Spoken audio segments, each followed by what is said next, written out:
Okay, so let's talk crochet anatomy. I'm going to use this bucket hat to show you how to pick up your stitches so you can cut your work. This hat is worked from the center out in a continuous round and held like this while working it, but worn like this. So in order to tell the top of a stitch from the bottom of a stitch, the bottom of the stitch is always looped around the top of the stitch and should be able to slide around somewhat freely. So this is the bottom of the stitch, and this here would be the top of the stitch, which is being occupied by this stitch here. This loop here is the top of this stitch here, and this here is the bottom. Use the back of the needle to slip through your stitches, not the front of the needle, so you're not accidentally going through your yarn. Once you've gone through your stitch, give it a little bit of a wiggle, just to make sure that you've gone through cleanly and you haven't caught any other string. Now,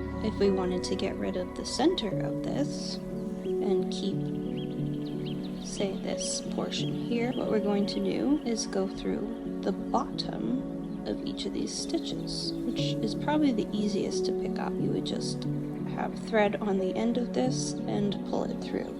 Now you can also use a crochet hook and go through the same as you would with your needle. But then on the other side, have your yarn and pull that through.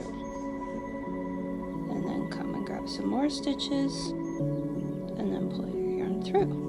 But let's say we had our fabric this way and we wanted to keep this center portion but get rid of this trim portion, we'll call it. Now we're going to want to go through the top of these stitches, so we're going to want to catch or put our needle or hook through the top portion here. So this top portion here, it looks like it's part of this stitch here, but it's actually the top portion of this stitch. Clear way to see it here is this stitch here.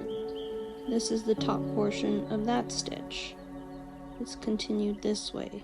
This stitch here, this is the top portion of that stitch.